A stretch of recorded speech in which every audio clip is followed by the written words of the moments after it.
Chof Aleph, Mishnah base. A subject which we've done before.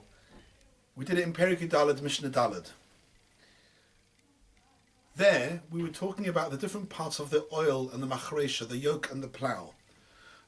This Mishnah is a little bit similar. It's important for us to understand the difference between the two Mishnahs.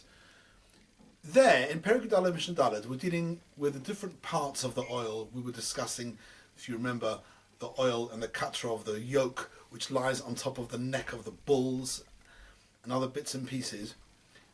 In that Mishnah, which was dealing with kli matchus, the Mishnah was discussing each separate bit of the oil, whether that separate bit could be mekabel tumah by itself. In other words, did it have a shem mifnei atzmai? And the Mishnah said there's a list A which did have a shem mifnei atzmai and were mekabel tumah, and list B which didn't. This Mishnah is talking about not each bit by itself. It's talking about where we have, remember, the yoke which lies on top of the neck, the shoulders of the bulls, pull something. They're pulling an agola, a little chariot, a little cart, or they're pulling the machresha, the plough. What we're dealing here with, we're in a case where the plough or the cart are tomei.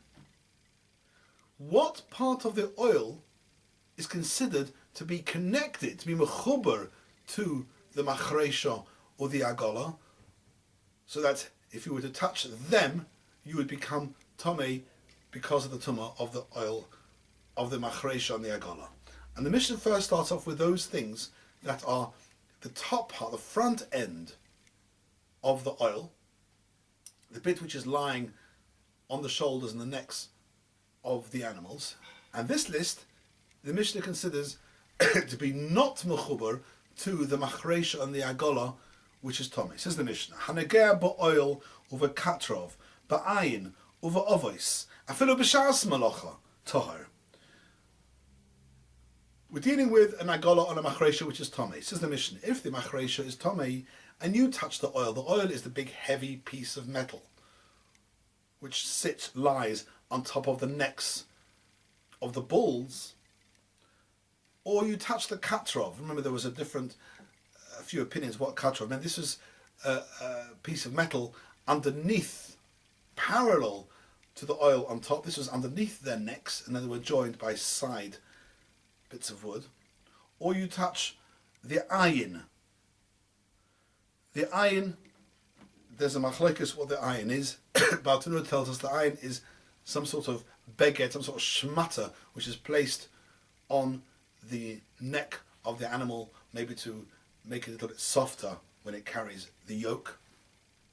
Over ovois. Ovois is the main beam running between the animals, joining the yoke to the actual plough.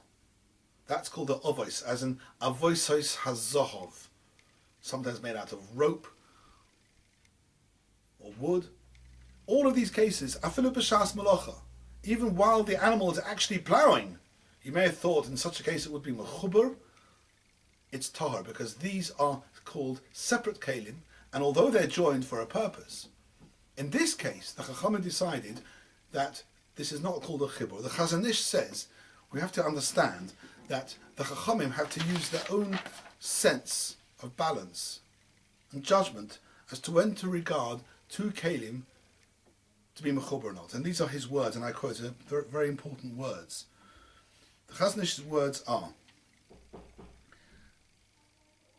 Aval hacha, hein rak asifas kelim mefurodim. They're just a gathering, a collection of separate kelim.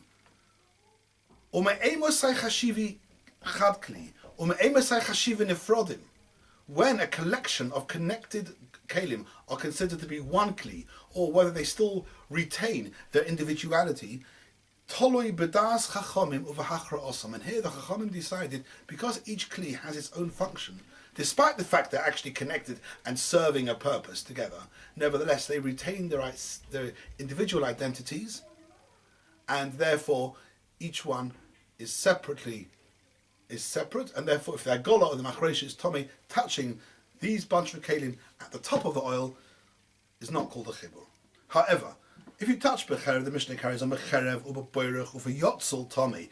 These are parts of the plough much further down, not the bit on top of the animal. These are actual bits of the plough at the back, the ones which are working the earth. They are part of the plough, and where the plough is tomei, then you touching these makes you tomei. What are they? Cherev and yotzel seem to be quite similar. Cherev is a big piece which the driver, the man walking behind, holds the plough. Yotzel, from the word, Bartolo tells us, Lo satzle means to be, it's the Aramaic of the word hatoya, to be mate. Again, this is his steering wheel, his driver. It's a little sort of thing that sticks up and he can turn the thing right or left.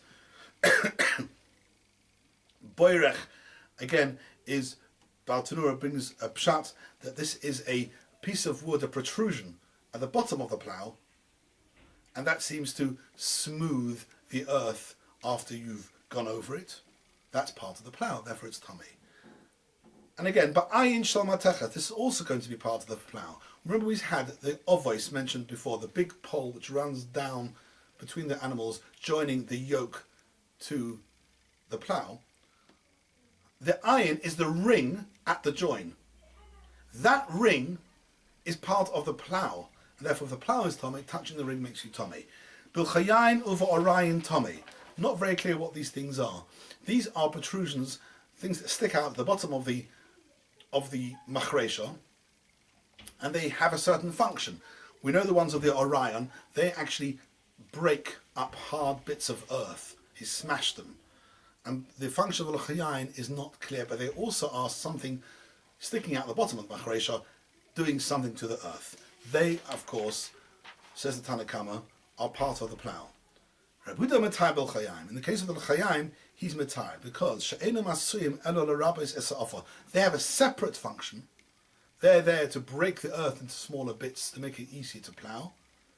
And the Chazon Ish explains, we're obviously talking about the L'chayayin, which are detachable, because if they're not detachable, of course they're part of the plough under in any circumstance. But because they're detachable and their function is discrete, separate from the function of the ploughing, Rebbe holds that's not enough of a reason to be mechaber them. And that's Mishnah base.